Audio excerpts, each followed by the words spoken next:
Hello everyone, and welcome. Thank you for joining us today. I see we already have someone here. Please let us know where you are joining from. If this is your first time, let us know this is your first time, and I'm happy to have us all here. Please confirm you can hear me and see me. I need to wait for that confirmation. Let's bring this a bit closer. Okay. If you are here, please confirm you can hear me and see me. So I'll wait for a minute. Thank you for joining us.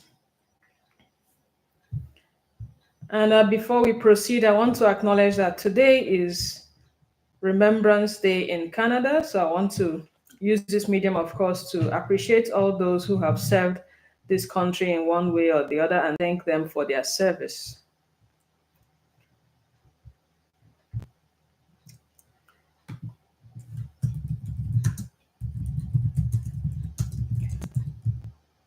Okay. Oh, good day, Dr. Joy. I see you. So I think that means you can hear me, correct? You can hear and see me. Once I get a yes, then I go ahead. Awesome. Okay, thank you very much, everyone, and welcome to our live session. My name is Nkem Sinachi Agu from the Montessori Home Education Academy. And today we're going to be discussing an interesting topic, as usual, always interesting and exciting, which is why you and your child or your children need to learn a new language. Thank you for the puppy. Yeah, the puppy is how we also celebrate Remembrance Day in Canada, which is today. And we thank all the service personnel for their commitment and all that has been done by way of their service. So we're going to dive right in. I'll start by just breaking down how it's going to go today. If you're joining us, let us know where you're joining from. Dr. Joy is here. We have someone else as well. Please confirm where you're connecting from. But today we're going to be talking about bilingualism, multilingualism, generally the benefits of learning any additional new language. It doesn't matter which language it is, as long as it's an additional language and you know more than one. There's a lot of advantages which we are seeing, and I think people have known for a while. But we're going to be discussing some of that. So we'll discuss the benefits. We're also going to discuss how to go about learning a new language, because by the time you hear all the benefits, trust me, you're going to want to learn your own new language if you don't know more than one already. So we're going to discuss some of the tips and tricks and a few things you can try. Welcome, Dr. IJ. I see you from the UK. Thank you for connecting. That's very good. Awesome. So we're looking at the benefits of learning a new language. We're also going to look at how you can go about learning a new language when you hear all these benefits. And also another aspect of this, we're going to be doing a virtual launch, sort of a book launch in our show, kind of unveiling the book that we're going to be launching and talk about it. This book was co-authored by myself and Dr. Chido Ezika. So now we'll talk about that book and how it all ties into learning an additional language. So just stay tuned. It's going to be very interesting. And of course, we want it to be interactive. If you hear anything that resonates with you, put it in the chat so that others can also learn from it. And you can come back equally and see the aha moments you are having during this session. So we are going to dive right in. Okay, before I even start, how many of us, can you put in the chat, how many languages you can speak or you can understand? I think speaking for a start, how many languages can you speak? So just put it in the chat there, how many? For myself, I think so I can speak Igbo, I can speak English, I can speak Pidgin language from Nigeria, a little bit of French, and I think those are the main ones. I started learning sign language a bit the other time. Yes, Pidgin English is, in fact, I think the average person from Nigeria can probably speak up to 3, because you have English language you can speak, you have your native language depending on your tribe, and then you also have Pidgin, which is also widely spoken in Nigeria. So that's already the thing. But we are going to learn during this session why it's not only just knowing it, but how you get to use it, that you can get the benefits of all these languages. All right. If you're just joining, let us know where you are joining from and let us know how many languages you can speak in the comment section, in the chat section. So the first thing, we're going to be looking at six benefits actually for learning additional languages, like why you should learn an additional language even as an adult, and why you should involve your children or get your children to learn, not get them, like encourage them to learn more than one language, depending on what they can speak right now.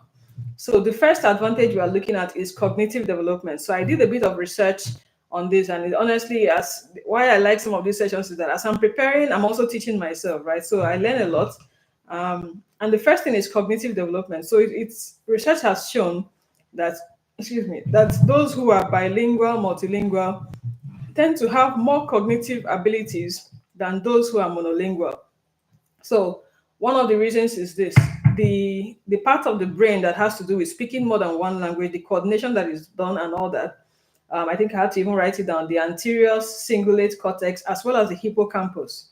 So the anterior cingulate cortex usually has to do with the executive system. So when you talk about, and then the hippocampus has to do with learning and memory. So ideally, for someone to be able to speak more than one language, these areas of the brain tend to be developed more than when someone is just speaking one language, right? So when you now learn more than one language and you're speaking it, you're using it. Remember, it's not just knowing it in your mental dictionary, but also being able to use it. This is what develops those aspects of the brain. And it was found that those who were like children, for example, who were bilingual, were able to do some tasks, a lot of cognitive tasks, or even some verbal and non-verbal tests with minimal distraction. They were able to focus more. They were able to retain more things compared to their monolingual counterparts. Now, one of the examples I want to share is that whatever we do in childhood has so much impact, moving on. It's just like the way the brain develops in childhood is all, you can compare it to building a house, right? So if you build a house, you start from the foundation. And of course, we know that if the foundation is not okay, the rest of the house is not going to be okay. Now, when the child is growing from 0 to 3, or even 0 to 6 in general, we are laying all those foundations. So, for example, if you have a foundation and you've planned for 4 rooms in a house or 5 rooms in a house, the way the structure will be set up will be different, right? But if you plan for just 2 or 3, it's going to be harder to just expand and make it into 5-room houses or whatever it is. Now, the way you lay the foundation will determine whether an expansion would need just opening a door and creating a new room, or you have to break down walls, right? So this is what happens when you learn language. In fact, I put it that every additional language that a child learns is basically an open door to multiple opportunities, multiple cultures, and diversity. Because if you're familiar with a bit of construction, you know that there are some changes you want to make in a home, in a building, in an office space. And if you bring in the contractor to look at it, or the designer, the architect, the engineer, they'll say, oh, we don't need to break anything, just literally add on, right? On just maybe a little bit of adjustment here and there. But there are some other things you say you want to change, and they'll say, we have to break this wall, we have to break that wall, we have to do this and do that. So that is what happens, that you can make compared to be similar to learning a new language. So when a child learns more than one language, especially in childhood, it makes it easier for them to actually add on more languages. It's just basically a door waiting to be opened, or a door to multiple cultures, to multiple relationships and social interactions that they can have. So cognitive development is there. Executive functioning is also there. Executive functioning is really all about being able to plan, manage, and execute tasks. So picture project management, which is, a project is anything that has a clear beginning and a clear ending with a goal, a clear purpose. You want to write a book, for instance, right? The goal is to produce that book, a physical book. It has a start time and a finish time. Now, being able to plan out a task, even a task like cooking, you plan the ingredients, you plan how long you're going to cook, and then how you're going to serve the meal. These are all tasks that involve planning, executing, managing. So the executive system of the child and even the adult is being developed whenever we do those kind of tasks. And we're also more able to do it when we have that part of our brain more developed. And like I was sharing, the cognitive development and executive functioning is found to be bigger, or will I say more developed, in people who are bilingual, multilingual, compared to those who are monolingual. So you're already seeing why it is important to have that additional language and also use it, not just having it in your pocket, because we're not going to be asking you for your exam how many languages you can speak. I asked in the chat, if you're just joining us, welcome. Tell us how many languages you can speak and which languages, of course, that you can speak. So let's see. I would like to see a variety of languages in the comments section, and you might see someone who speaks your own language, right? So we've already discussed two benefits of learning an additional language. Now, the third one we're also looking at is cultural diversity and tolerance. We know that when you learn a language, you're not just learning how to speak, the ABCs or this is for this. This also means that you're equally learning about the culture. When you're learning the English language, or when you're learning French or Igbo or Yoruba or different languages, you're also going to be learning, in some cases, you're going to be learning about, oh, this is how to respectfully say this in this language, right? So there are some that have more respect than, like, more emphasis on respect or regard for even different genders, male versus female, or older versus younger, and all that. So what you might typically find in terms of cultural diversity, if a child knows that there is more than one language to be spoken, of course, if they are not exposed to more than one language, they might think it's just that their language that they speak that is the all in all in the world, right? Because their world is as big as as big as what they can see and who they can interact with. So you might find a child who has never heard any language before saying that, you might find them saying, oh, if they hear someone speaking a different language, they might say, oh, that person is talking funny, or why is that person speaking that way? But someone who has been exposed to more than one language will most likely say, which language is this person speaking? So you already see there's already a small gap forming. Someone already knows that that thing that is coming out of the person's mouth, those words are not just gibberish, right? Because you cannot understand. Simply because you cannot understand, you now have a wall and say, who is this person talking funny, right? The person is not talking funny. The person is speaking a different language that you don't understand, right? So that flexibility, that tolerance also comes in when a child, first of all, knows that there are more than one language, and then is able to speak and begin to pick some details from it. Okay, we have someone says, can speak English, Hausa, and Terra. I'm a beginner in German too. I've started learning on Duolingo. Very good. Another thing you also see is that most times when people can speak more than one, it's usually not just two. You have two, three, four, because again, that's another advantage we are going to learn. When you learn more than one, it has a way of demystifying the whole language system, and then you just need a few key pointers here and there, and you start building the vocabulary, building the skills for whichever new language you choose. So this is an advantage you want to make sure that our children have. Now, there is no particular language that is superior to the other, and there is no particular language you say, oh, I want to learn a second language, but it has to be this or it has to be that. No, you need to start from the language that you already have at your fingertips. So your own native language and any additional language that you know, that is the first one you want to start teaching your child, because you have the advantage of being a native speaker. Now, what is a native speaker? Basically, someone that can speak with fluency, that did not learn that language as a subject. If you are learning a language in school as a subject to pass an exam, is different from someone who learned it as a child just because they were hearing it frequently, they were using it frequently. The way they speak it, is considered native speaking, right? So that is an advantage you want to pass, because this by benefits of learning an additional language that we're saying does not come from maybe learning only English and French, or English and Spanish, or Spanish and Igbo, or Igbo and Hausa. No, it's any two languages that you're able to learn. That is already giving you the benefits, because it's going to activate those parts of your brain and develop them even more, right? So we've talked about cultural diversity and tolerance. The fourth advantage or fourth benefit of learning an additional language is education and peace. So Dr. Maria Montessori was fond of, pushing the peace agenda and saying education is really all about how we can, it's meant to be a help to life. Education is not for exams. Education is meant to teach people how to live, right? And there's this quote, I think there was a quote I noted here, where she said, averting war is the work of politicians. Establishing peace is the work of education. And that's just the truth. Using language as an example, language can either be a divider or a uniter. I immediately recalled some passages in the Bible. I don't have the quotes here, but I'll put them in the video description at the end. For those of us that can remember, the Tower of Babel, right? If you're not a Christian, I'll still put the link, right? It's just that you can take it as a historical book with the stories that we can all learn from.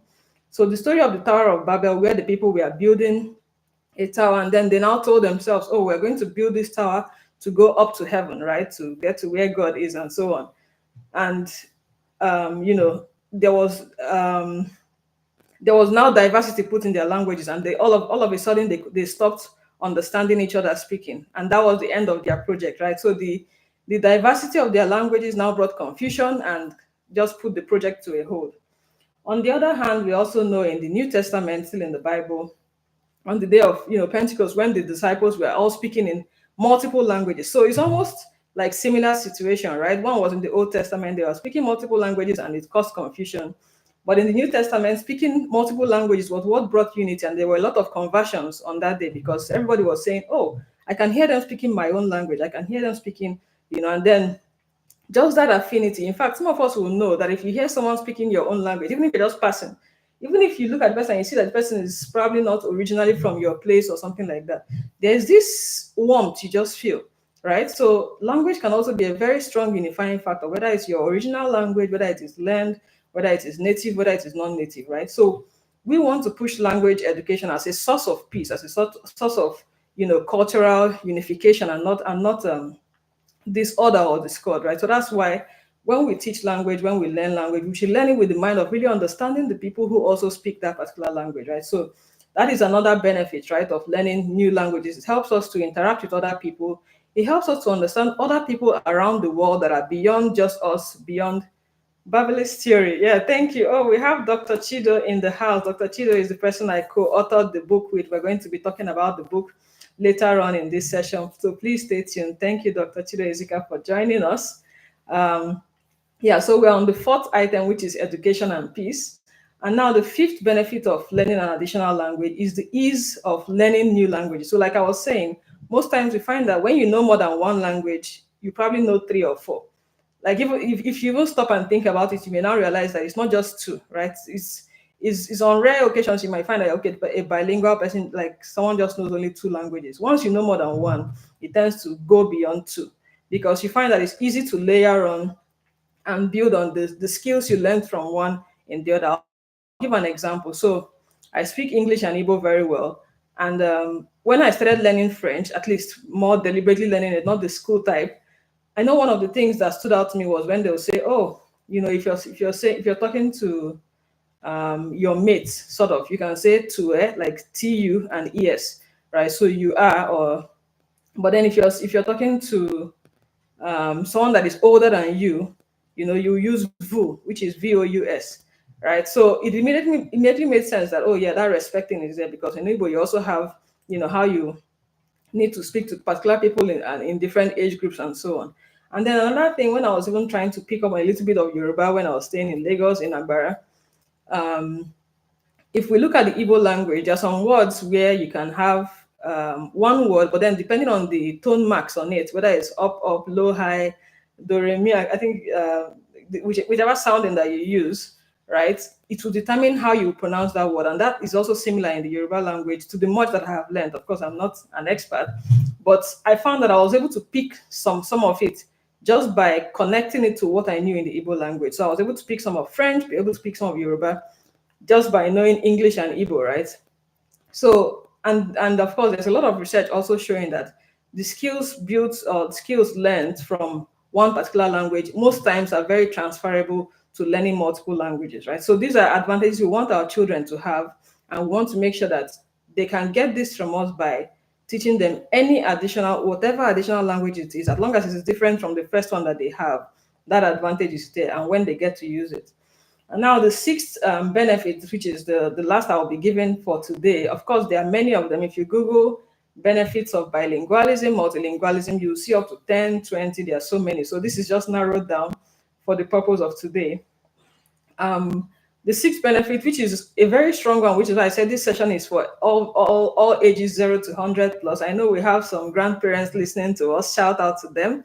I really appreciate it. And I think it's really it really points to the fact that knowledge and learning never ends, right? We have people of all ages listening to us. So while our initial goal started off with 0 to 6 early childhood, we find out that the other time we were talking about why the what, the why, the how of Montessori, and we talked about how it is now even being used in the aging population, the seniors population, people who are getting older, and being able to practice some Montessori principles is keeping them active, keeping their mental ability very active. So this sixth advantage of bilingualism or multilingualism is what I refer to as brain resilience. So brain resilience is basically three things, brain maintenance, brain reserve, and cognitive reserve. So it's really about how, like the resilience of the brain, right? How strong the brain is, how durable the brain is. These are things that are developed or that are optimized, just by learning an additional language and actually using that language. So I wanted to just break it down a little bit because I think this is really important. So brain maintenance is really about the brain being able to maintain the form and maintain the functionality that it has. And one of the things that makes this easy or doable, even in old age, is mental stimulation, which means you don't just get old and you stop learning and say, oh, this is for the small children or this is for the younger generation. No, learning continues, learning does not stop. And one of the easiest ways you can keep learning is learning a new language or even using the multiple ones that you know. Sometimes instead of maybe writing in one language, you can decide that, okay, if you have more than one journal, you can use this a particular language whenever you're talking about a particular item, writing stories in that language. It keeps it active. It keeps the parts of the brain, that works on that mental stimulation, and also the executive functioning very active. Remember, we shared how that's a benefit, executive functioning. And one of the articles I read was sharing how, it can be like if you want to come up with projects that helps you develop executive functioning, you have to plan it and all that. But speaking a second language, you don't need so much planning, right? If you've already learned it and you're using it, that's one of the biggest forms of exercise for executive functioning. So even for the elderly, that mental stimulation is very key. If you already know more than one, then make sure you're speaking both of them, three of them, however many, telling stories with it, teaching with it, right? Just make sure that that mental stimulation is ongoing because it helps to maintain the brain, the brain form and the function. Regular exercise and sleep and other factors, of course, also contribute. Now, the second part of brain resilience is the brain reserve. So the brain reserve is about the size and structure of the brain. Now, the size and structure of the brain, is what will determine being able to maintain, also being able to maintain normal function just because of the sheer capacity of the brain, regardless of aging, regardless of pathological diseases like Alzheimer's. Some of the research is even showing that bilingualism, knowing and using more than one language, helps to preserve the brain such that it even delays the onset of Alzheimer's and dementia by up to 5 years, right? So I've seen this in multiple researches. You can also check for yourself. So that means, of course, if your children, of course, are small, you know that this is an advantage you want them to even have right now. And if you're older, don't just dismiss yourself. Even some of us in the middle age generation, whatever it is, right? Don't just dismiss yourself. Know that that mental stimulation is still key, and it can start at any age. Yes, it is easier for the babies, the children, but it doesn't mean it is impossible for you as an adult or for an older adult. And then the third one is the cognitive reserve, which is another aspect of brain resilience, right? So this is the brain's ability to use alternative parts of the brain for different functions. So let's say the part of the brain that supported language and memory got impacted by an incident or something of that nature. If the brain has enough cognitive reserve, it is able to switch and now start using the other parts of the brain, other pathways to still achieve that same result. So these are all benefits from just speaking more than one language. So I don't know if you're like me. In fact, as I was preparing for this session, I already started trying to come up with different ways to make sure that the languages that I know, I'm going to be using them more frequently because I can't be sharing this and I'm not getting the benefit as well. So those are some of the highlights of why you should learn an additional language if you know only one. And if your children are in that young age, I shared in the group, in the video description, we have this video by Patricia Kuhl, the linguistic genius of babies. Ever since I saw that video during my Montessori training, I've been sharing it and sharing. I think everybody needs to see that video. It talks about how babies learn language very easily. From 0 to 3, they are considered native speakers because they learn the language to the roots. They're able to pick on all the sounds. They're able to speak it with the accurate accent, just like people who were born in that particular country, as native speakers. And then from 3 to some other research shows, okay, from 0 to 5, they are still able to learn language as native speakers, not for the purpose of passing exams or not for the purpose of submitting an essay or whatever it is, right? But then 0 to 7, generally, the ease of learning language is there.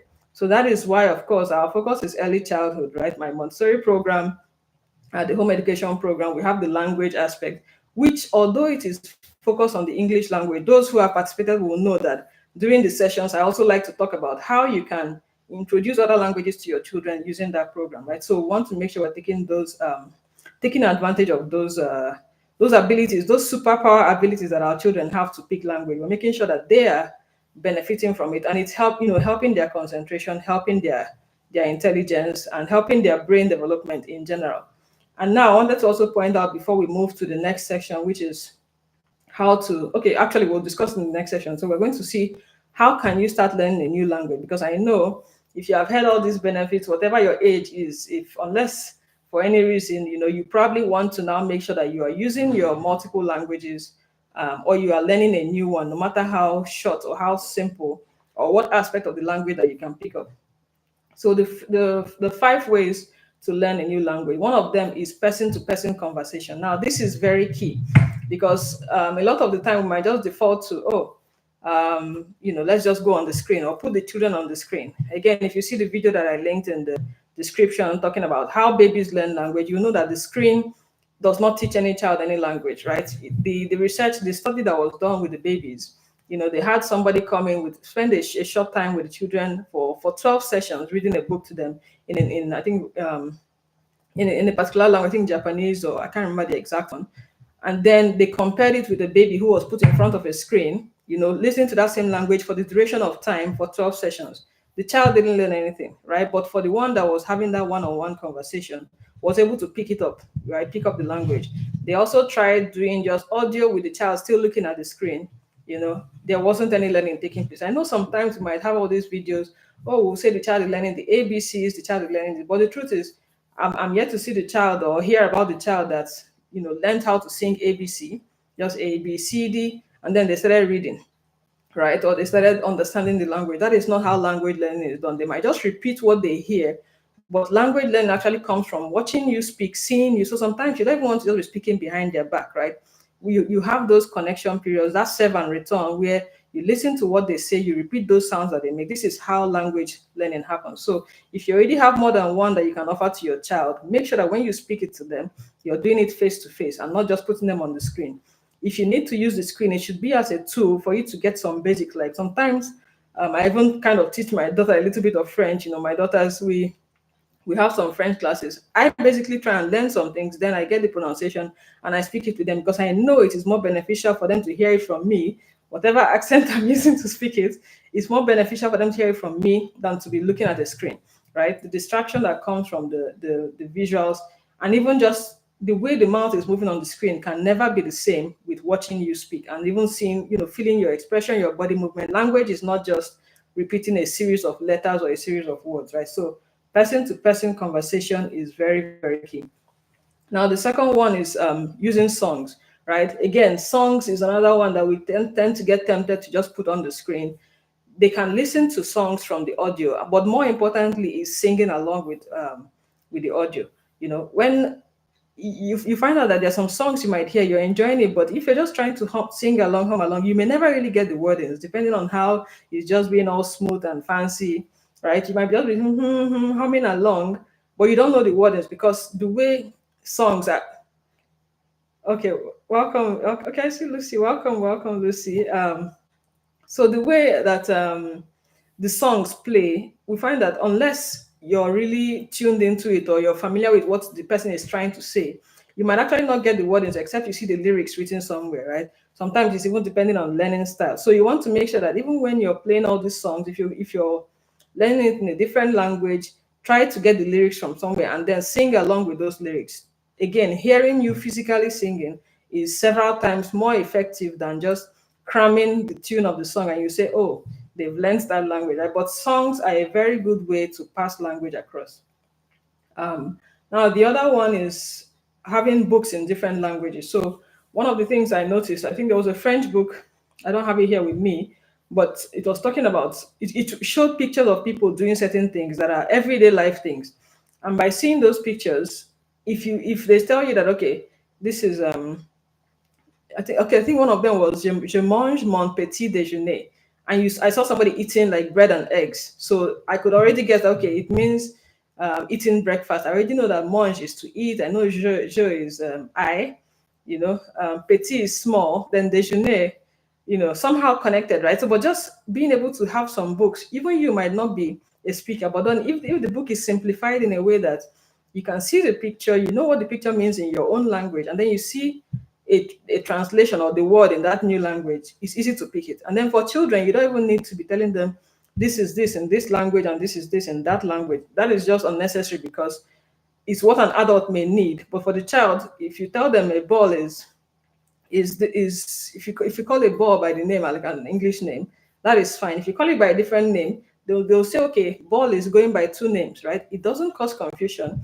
because again, when what we see from the research is that they are able to distinguish it's the way it's put is that they are able to take statistics of the sounds in different languages. I'll share a story. I remember when our first daughter was a little like younger, maybe two or I think two or thereabouts. And of course, we speak both English and Igbo at home. We try to be more deliberate, right, with Igbo language as well.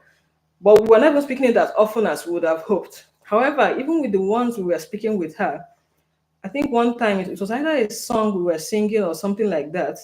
And then she just sort of switched and started saying something in Igbo. And we were wondering, how did you know that this song was in Igbo language? Because we didn't feel like we had spoken so much as it's not like we were speaking it every single time and all that for us to say that she's now an expert in it. But she immediately knew when the language changed from English to Igbo, right? So these are skills that they have, especially from 0 to 3, but even 0 to 6. So they are basically able to take statistics. When they hear a particular language, they will say, this is that language. So like I mentioned, we're also learning a bit of French on the side. And I think my daughter, the older one actually she either heard something or maybe it was a song. And she was saying, they're speaking French, she's not yet speaking French per se. We are learning it, we're singing small songs here and there, picking a few words here and there, but she's able to detect that this is French language. So they basically have repositories. So these are all different pathways being opened in the brain that is happening for a child, right? So for the adult, of course, you know that if you've been exposed to multiple languages, you can also detect when this is a particular language. But there are some, if you haven't been exposed to, no matter how clearly the person is speaking, you can't even tell which country it is coming from, which tribe, whatever language it is, right? So these are all the things. It's just like all the different exercises that the brain is doing, the cognitive flexibility that comes up. It's all very key, right? So I think we're on the third one, using books in different languages. The fourth one is also having, poems and rhymes like nursery rhymes or even songs that specifically have sign language demonstrations. So there are some games or nursery rhymes you see that are being demonstrated with children.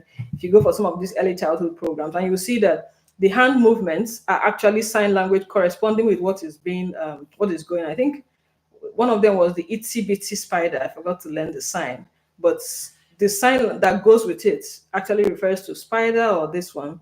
There's another one of five little monkeys jumping on the bed, and then the sign I think was for jumping and monkey. So when I discovered some of those things, I was like, oh, this is actually fascinating because now you're including the experience, you're learning a different language because sign language is also another language which we can equally learn, right? And children are open to learning all these languages as long as you're bringing it to them and it's in a relaxed environment.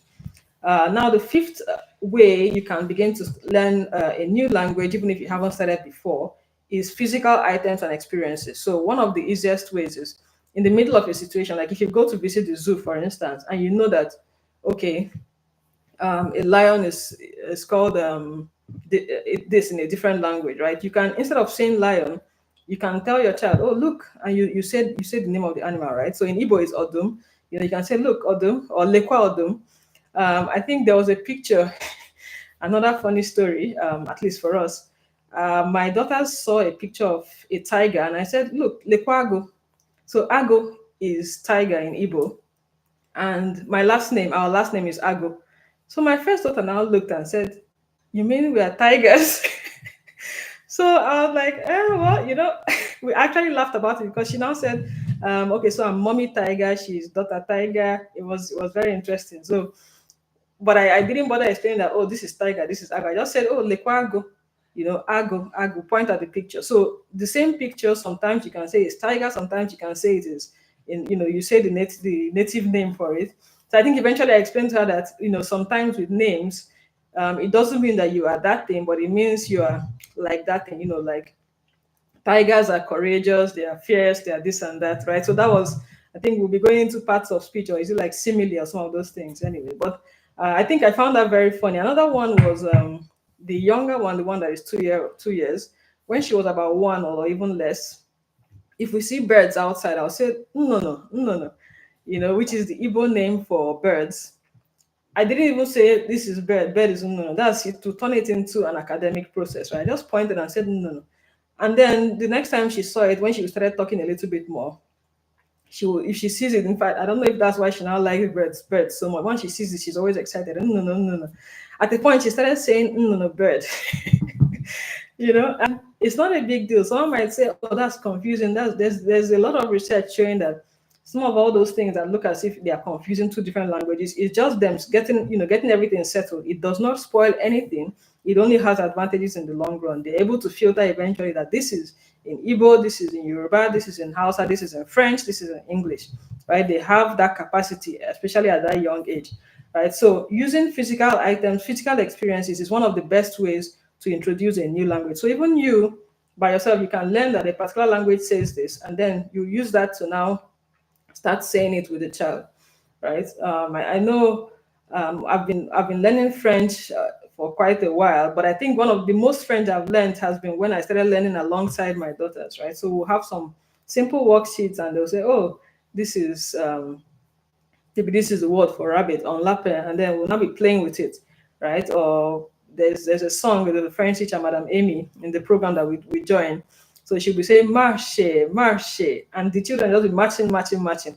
I've learned that matching means walking, right? And I'm learning it in a simple way. So that also brings us to the point that one of the easiest ways to learn language is to learn it like a child. You don't want to, of course, sometimes you have to learn it for academic purposes, but if you want to learn language as a means of communication, you want to come to a child's level and see how they actually learn language, see how they pick it from their environment, and also see how it is simplified for them when they are not doing it for the purpose of an assessment, right? So it's by play, it's by jokes, it's by games, and this is how even an adult, even an elderly person, young person, whatever age group, this is one of the best ways to be able to learn language. So without much ado, we now go into another highlight of today, which is the new book that we have just written, myself and Dr. Chido Ezika.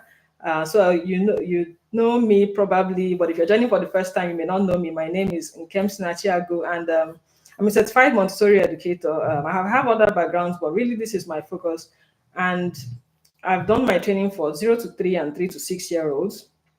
I'm very, very passionate about how children learn different subjects, different languages, using the Montessori method of education. If you didn't see our YouTube live last week, make sure you catch that, because that explains how Montessori works and why it is so, why it is so exciting and why you can implement it in your home. So basically, with the way the Montessori approach to teaching language, with focus on the English language, I was driven to now have the Igbo version, of course, and even multiple languages down the line. And I wanted an expert equally in the Igbo language to be able to partner with, to be able to make sure we're producing something that is authentic. So I partnered with Dr. Chido Ezika, who had commented earlier on. So Dr. Chido is actually very versed in the Igbo language. He has both a master's and a PhD in translation studies. We focus on English, Igbo, and Igbo English translations. And we work together to really develop this, I'll say, the foundation of a series of many Igbo books to come, which we also hope will be in different languages, ultimately different Nigerian languages, and also different in other different languages, even beyond Nigerian languages. So one of the things I want to share with us, first I'll show us the book here. I have a copy with me. So where is the video? Let's see the fire emojis and the shout out emojis in the chat section. This book has been very, very super exciting. I definitely want to acknowledge all who have helped us to get to this point, our families, our friends, all those who helped with reviews, colleagues and so on. We really, really appreciate you. We appreciate our grandparents who have been helping to also pass on the language to our children. One of the other main inspirations for this book, of course, is our children, because we both have children in that age range of 0 to 7, and wanted to make sure that they're able to learn this language deliberately, not just without speaking to them, right? Because speaking is one thing, but literacy in a language involves reading and writing. So we know, if you're familiar with the song, from Sound of Music, it says, when you read, you begin with A, B, C, and when you sing, you begin with Do, Re, Mi. So, of course, what better way than to start with the Igbo alphabets, right? So, this is ABCD Igbo. Learn Igbo alphabets the Montessori way. So, already we have the ebook available on pre order. You might see the hard copy available on Amazon, but I would just recommend holding off till about a week just to make sure some of the updates have reflected. But if you want the ebook, you can pre-order that already. Of course, the hard copy is recommended for children because you're going to see as we go through the book why the hard copy will be more preferred. So just wait a week or so to make sure you have the latest version uploaded on Amazon before you purchase it. Now we're going to be looking at 5 highlights of this new book and why you should definitely get it, whether you are native Igbo or not. As long as you're looking for a new language to learn or for your kids to learn, you won't find many books that actually break it down like this. So this makes it easy for anybody to even pick that interest and start learning it. So one of the highlights is that this book is based on the Igbo alphabets, which of course is the foundation of literacy, reading and writing. It does not mean if you want to speak, you need to start with the alphabet, but for the child, the average thing they start with is the alphabets. And the good thing with the Igbo alphabets is that the alphabets are said the way they are, the way they sound. So with English you have A, A, B, C, but then when it comes to the sound, it's A, B, and K, because A for apple, right? But A is the name of the letter, and then I is the sound. So with Igbo, you don't have that. It's just straightforward. When you see A, it is A, right? So if you learn it, it means you can also learn to pronounce it and read at the same time. This book also has, we're going to talk more about this page, but this book also has a note to parents. Okay, let me just bring that up. So there's also a note to parents that gives you, some of the tips and tricks on how you can make this book very easy for your child to use and also learn the language. So please confirm that you can still hear me. I wanted to make sure I'm not just... Okay, if you can see the book, let me know. If you can hear me, let me also know in the chat. So, so the book also has a parent guide to make it easy for parents to support their children in the Igbo language as they are learning with the alphabets. Now, the third highlight of the book, which I think is really exciting, is having the traceable letters. So you have here, let me bring this closer. So it shows you how you can trace. Now, it's very important when you're learning letter sounds with reading and all that you're able to also practice some form of hand movement, right? You don't want to just be learning it like something that you're cramming. Being able to trace, when you open the book with your child and you just trace, you trace it, they make that hand movement, they also make the sound, and you say, this is ah. You just say ah. Okay, good. Thank you very much for confirming, Lucy. I appreciate that. So you trace it and you say, this is ah. That hand movement is very key with 2 fingers, not 1. I explained that in a different video.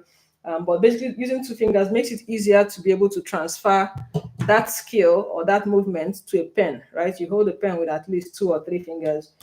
So if you trace with 1 finger, you don't have the same benefit, but being able to trace, it shows you where to start from. So you trace it, you say ah, and then the other thing is that it also tells you how to pronounce the letter. So that's why I said, even if you're not native Igbo, you can just look at this and say ah. So the transliterations are written with English, English letters, so that if you can speak English language, then you can learn to pronounce this, which is in Igbo, right? So we have the transliterations, and we also have real life pictures. The Montessori approach is, especially for young children, 0 to 3, 0 to 6, is to use... Welcome, Chioma. Thank you so much for confirming. Thank you, GCK. Thank you for the encouragement. Yeah, so we can see real life pictures here, right? And so with these real life pictures, in Montessori approach, we try not to use cartoons because it's understood that children's imagination should be founded on reality. It's not that they're not going to be creative, but they need to know what is real and then build on it, because that is where creativity comes from. If you can't even differentiate between maybe a unicorn and then a horse, and you think everything is just real like that, when you now want to expand on it, you'll be building on something that is fake, right? So it's very important to use real life images, which we have done here. This is one of our daughter's favorite pages. If this copy is already getting rough because just the few days we've had it, they've been enjoying the pictures and the images. So whenever they open it now, they'll say aka, and they'll hold their hand, and be playing with it. So it has real life images. It also has the English translation just to make it easier. However, it's written a little bit smaller so that the focus does not shift from the Igbo language, which this book is about, to the English translations. So in addition, the transliteration is not only for the letter sound, but also for the word. So you have aka, right? If you can read English, you can see that this is a and ka. That's the natural pronunciation that will come to you.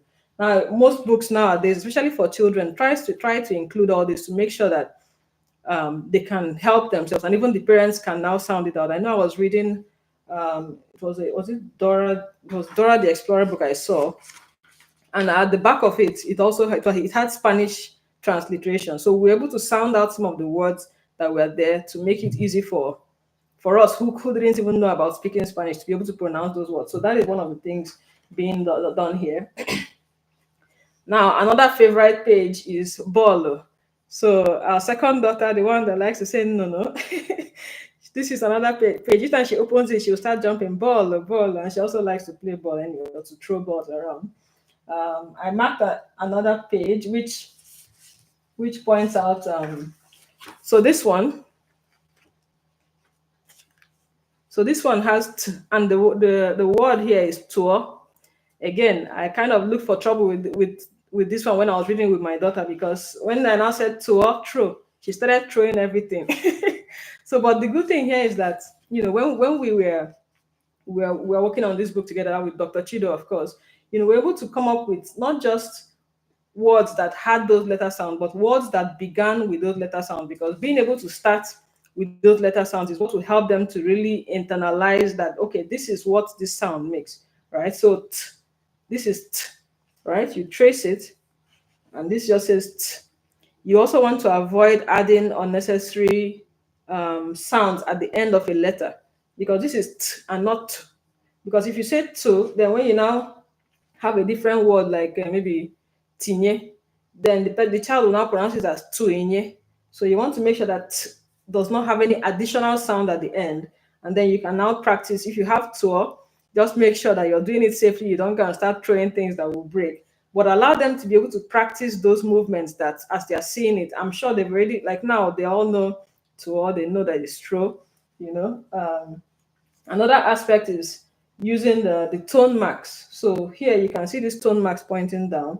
This is something you'll find in a number of languages that have where the intonation is very key, right? So something like this with the tone mark going down is ugo.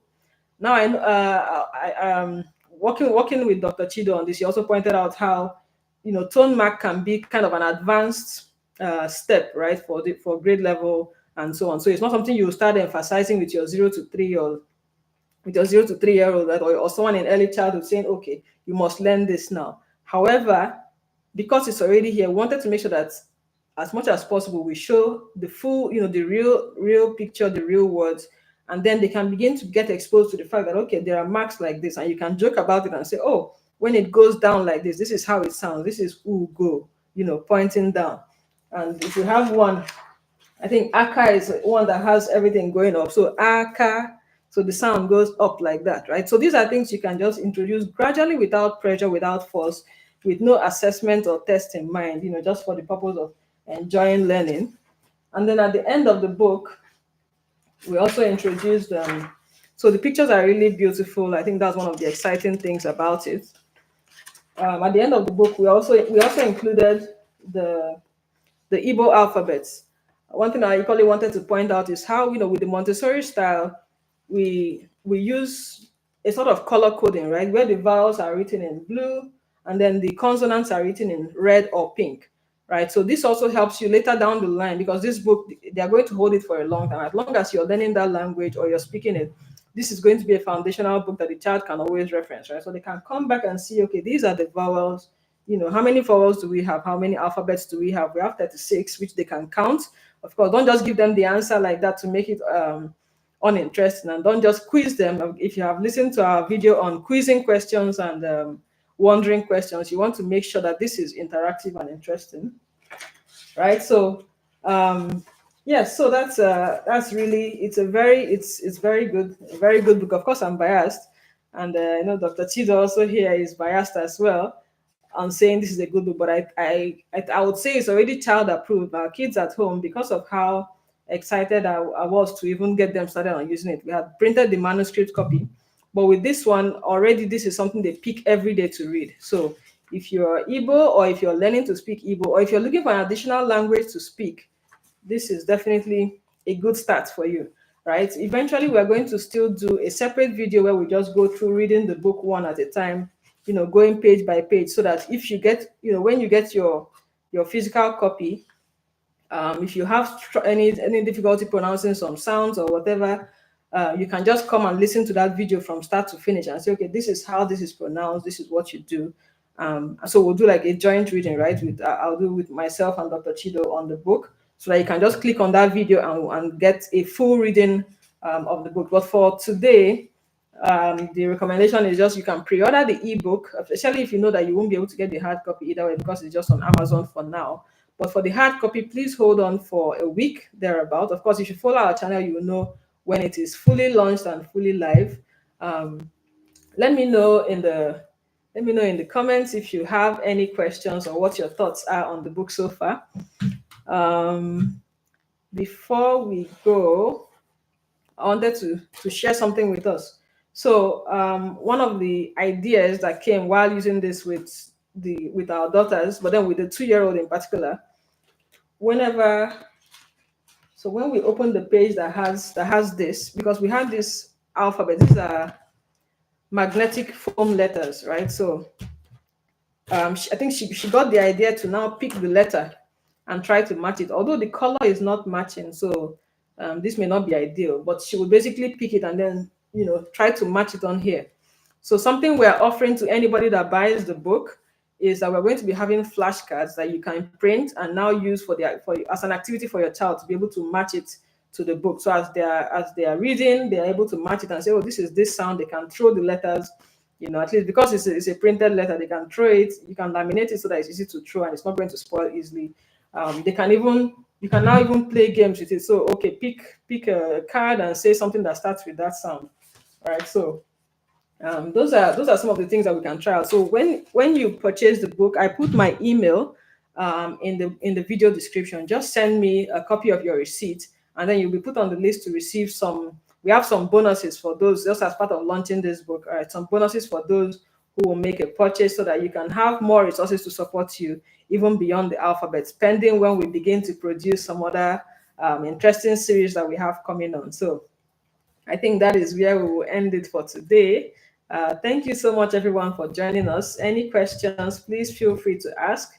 Let me know which language you're going to start learning from today. And if you have already learned many and you're not using them, let me know your plan to start using them and how you're going to make it available for your children as well.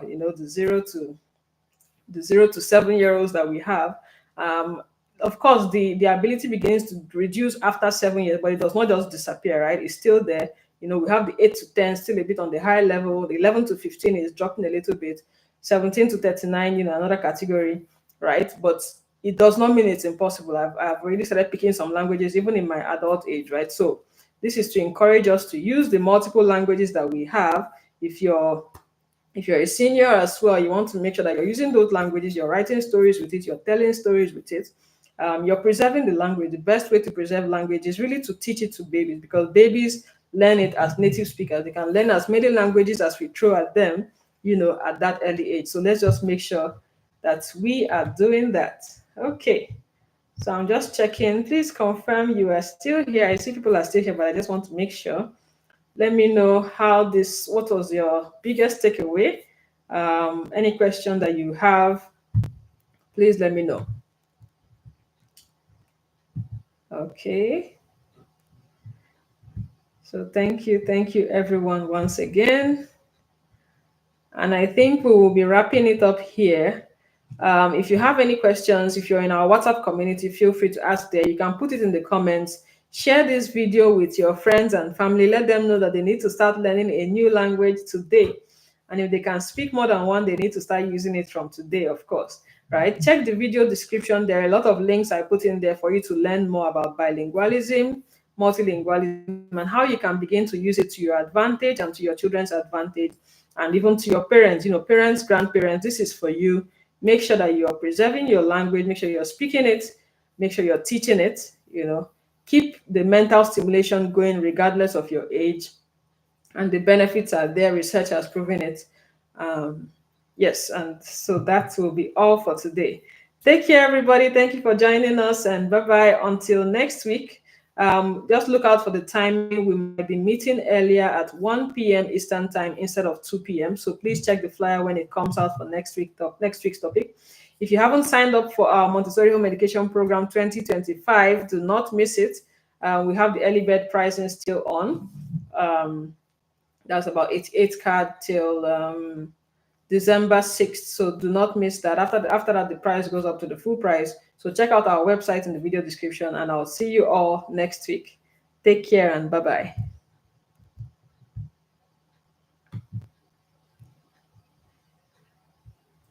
Thank you, Dr. Chido. Good job to you too. Thank you. It has been very good working on this project together.